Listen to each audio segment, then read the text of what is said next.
Hi, welcome back, everybody. I'm really excited about this session. My guests are from Building OS, and their presentation is going to be Goodbye to Year-Over-Year Baselines, Hello to Predictive Modeling. And I want to first introduce our two guests, Andrew Blauvelt, VP of Sales, and Ken Watson, Senior Management of Key Accounts. Andrew, let's just go to you first. Give us a brief description of your role at Building OS.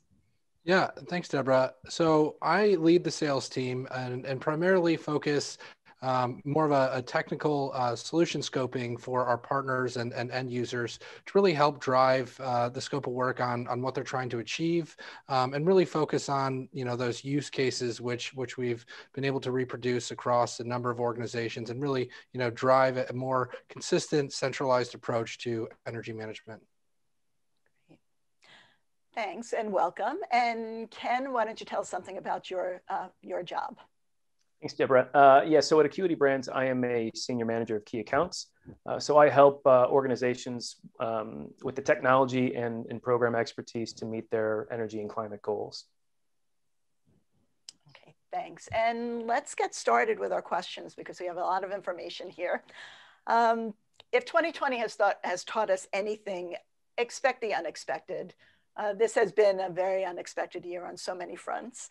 So let's talk about how a year of COVID-19 has impacted building management in terms of occupancy and energy consumption levels. And Ken, we'll start with you. Thanks, Deborah. I would say that 2020 was likely the most challenging year in modern history for anticipating and forecasting energy consumption. And because of that, the data from 2020 really have skewed to the point where we can't use that to plan future usage, based on the historical year-over-year comparisons. Complicating that further are the severe weather events that we saw through a lot of the different regions of the country. And then obviously the fallout from the pandemic is leading to things like stricter indoor air quality guidelines that are going to increase future energy consumption, again, relative to the past. So hopefully we aren't affected by a pandemic anytime soon, but again, the fallout from COVID-19 and the realities of climate change mean that these types of unpredictable fluctuations in year-over-year consumption are likely here to stay. Something that we've been hearing a lot about is, organizations with goals tied to 2020 or using baseline years. It's more than a bookkeeping problem, but there's going to be a bookkeeping issue. How should companies be thinking about this? So I think organizations that have used 2020 as a benchmark for energy consumption planning and climate goals, they might want to look at kind of revising their planning for using that year. There were just so many variables in 2020. Lowered energy consumption from reduced occupancy, potentially greater consumption from severe weather events, or weather can kind of go either way. And then, we talked about the adherence to the new ASHRAE guidelines as well, which is going to typically, increase, energy consumption at those facilities.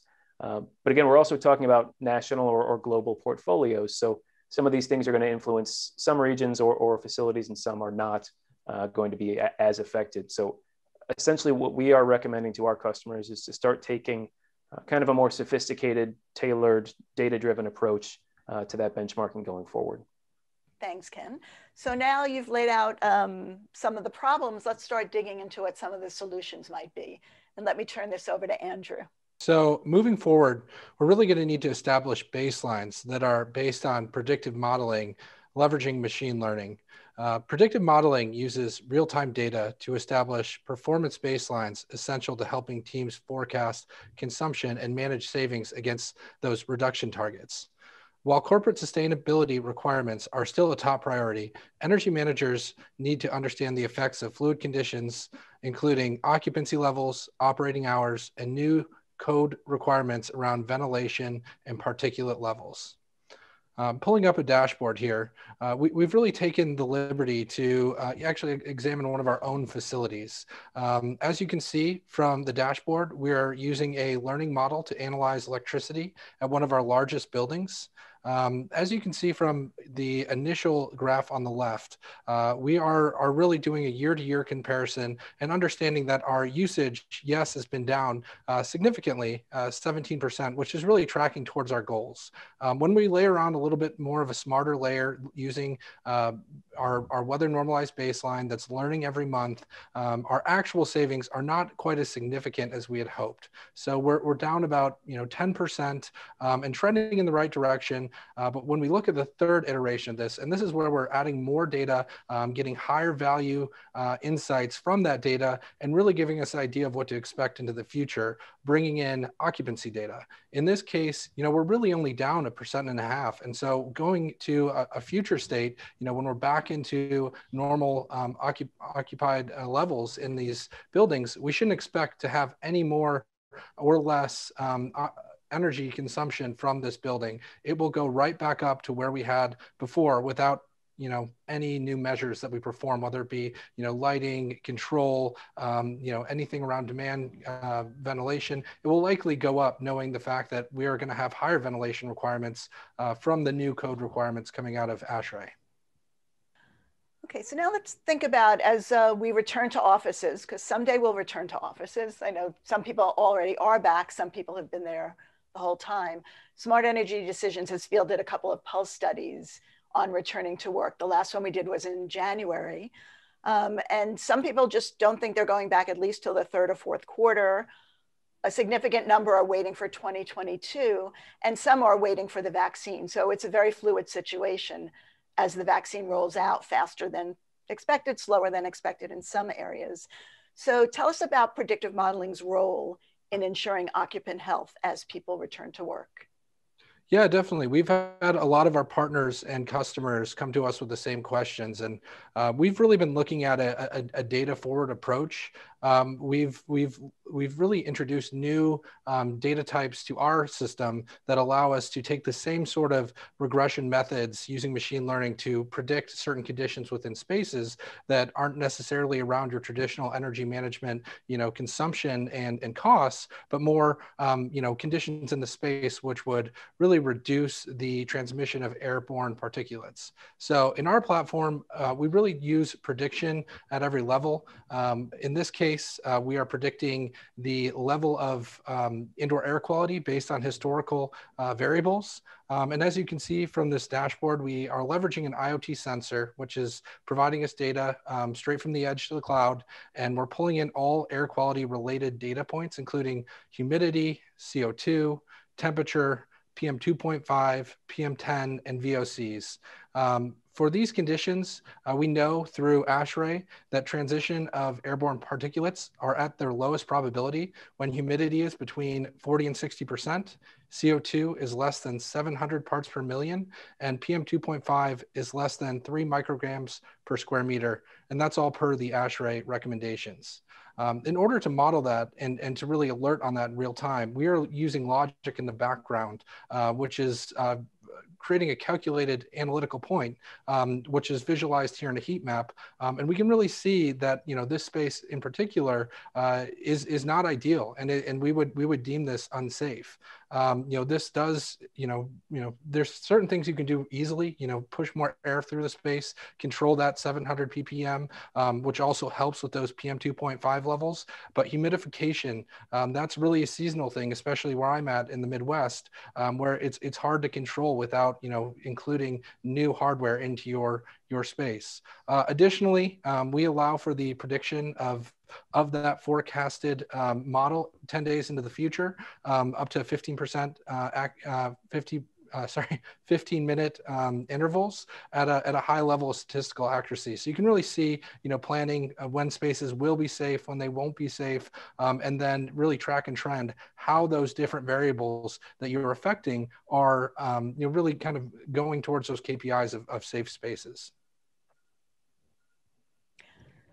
Okay, thanks, Andrew.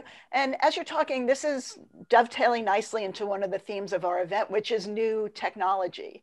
And when you're bringing new technology to the C-suite, to all of your internal and external stakeholders getting their buy-in, that's really key to adoption of new technologies. There's no doubt about that. So how should our buyers and our audience today be thinking about how to engage their stakeholders on resource optimization and adding this new technology? What do they need to do? Yeah, I'd say, leveraging the current conditions around indoor air quality requirements, fluctuating baseline models, and the uncertainty of future building operations really provides us with a unique change management opportunity to engage those C-suite stakeholders in an honest conversation around which tooling is a requirement to handle such a monumental task. The ability to aggregate, normalize, predict, and learn across your enterprise of sometimes thousands of buildings should no longer be considered a luxury. We need these tools now. Occupant safety and awareness is paramount to building that trust within an organization, and further communicating that to the industry really will help our partners be viewed as pioneers within those respective industries on providing safe and trustworthy spaces. So staying on the topic of the buy-in, for lack of a better word, for internal and external stakeholders, Ken, let me throw this back to you and talk to us a little bit about occupant engagement. Yeah, so occupant and stakeholder engagement dashboarding can be a useful tool as well. It helps create kind of a feedback loop that allows organizations to share things like real-time energy use, project status, green initiatives, and any kind of post-COVID facility improvements that they've made, like increased airflow or air changes, and indoor air quality sensors, et cetera, with the folks that are actually occupying the building and may have concerns about coming back to work. Okay, thank you for that. And let's go on to our next question, which is really talking about next steps. What do our energy and facility managers need to be thinking about as they move forward? And Andrew, we'll go back to you for this one. Yeah, so I'd say the first step, is using the tools that you have. In that case, it's really ventilation, bringing more air into the space, flushing out the space, allowing there to be as much fresh air as you can. That is really, being measured by airflow stations. We've recently worked with Ebtron, a leader in airflow stations, to actually natively integrate from the edge to our cloud, so we can get visibility into, how many air changes per hour based on, things like, occupancy are actually being performed in the space. The next step further, I know we had mentioned this, is being able to see things a little bit deeper than airflow, stuff like particulates, CO2, VOCs, the things that are in the air. And then actively managing via alerting, via dashboarding, your various methods of occupant engagement, how you're creating that ideal safe space for your customers, and again, while managing that back to your energy and sustainability goals. That data also can be used in those predictive models to help you understand what the effects are of that airflow, of that new fan energy that's required to push that through your space, or that new chilled water costs that's associated with providing more air to the space and conditioning more air. The final step, and this is something that Acuity Brands is really taking on, is actively combating those pathogens. We've got a number of technologies around UVC, which allows you to through a low flow situation in a separate plenum, really neutralize pathogens up to, I believe, 99%. So that is the ultimate case where you can really be sure that you're safe. Again, all of these different new technologies that you add, you always want to bring those variables back to your regression modeling so you can understand their effects on your targets and your goals, because no one's going to fault an energy manager for keeping his or her space safe, while maintaining and managing towards what the future of sustainability and energy is. Thanks, Andrew. And Ken, I'm going to go back to you for the next question, which is talking about next steps for energy and facility managers. What should they be thinking about, and what steps should they be taking? Yeah, thanks, Deborah. I think, at least in my opinion, I think the first step should always be concentrating on that low-hanging fruit. The low, no-cost measures like schedule optimization, so that you can get the most out of your existing infrastructure before you really have to have a large capital expense. From there, I would prioritize quick payback projects like an LED retrofit, for example, again, to get your base load as low as you can by minimizing that capital expense. And speaking of LED retrofits, I think you always have to be thinking about about kind of future state. So there are a lot of brands out there these days that have embedded sensors that are within the LED lights themselves that allow you to create a wireless mesh network for future IoT applications. So I would, before you decide on a vendor, I would at least look into those technologies because you want to, again, future-proof yourself on needs or solutions that you might not have today, but you might have 5-10 years down the line.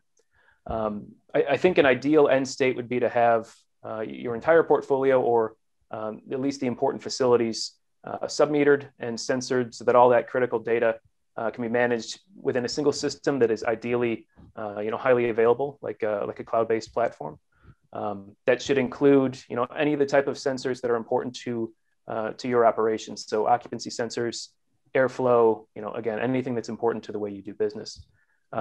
From there, you can start to leverage technologies like the things we're talking about today around adjusting your baselining from static to a learning variable model. I want to refer back to another part of that recent SED Pulse survey. For me, the best answer and the one that gives me hope going forward, we asked, what are you doing about your sustainability goals? And while about, I think it was 23% said we're on hold, the majority said either that they were moving ahead with business as usual, or even that they were ramping up their business in terms of goals and in terms of technology and what they need to do going forward to get their business moving again as there's return to work and all of these, as we open up again. So Andrew, what's your viewpoint on that? Where do you think companies are headed in the coming months and the year?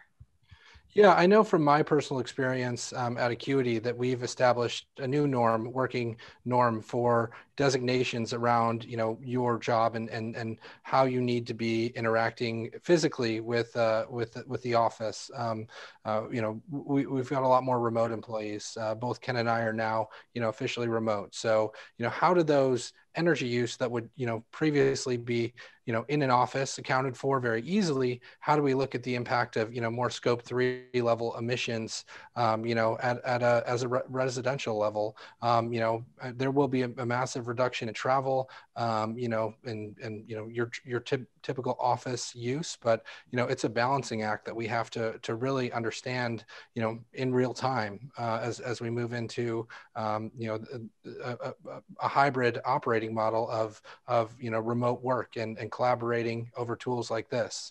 So it will be something that we collectively set new benchmarks and baselines against. And I think every industry will be a little different. But I think, if we have the data, we have the baselines, we understand where we're moving, it makes it a lot easier to make those decisions. Great. Okay, thanks, Andrew, for that. And I think we're almost out of time. I just want to remind our audience that Andrew and Ken will be available for one-to-one meetings representing Building OS. So if you haven't scheduled an appointment with them, please go ahead and do that as soon as possible. And I just want to, before we move over to the live Q&A, let me just thank Andrew and Ken for their time today. Thank you to the Building OS team for making this possible. And we really appreciate your time today. And now let's move over to the live Q&A.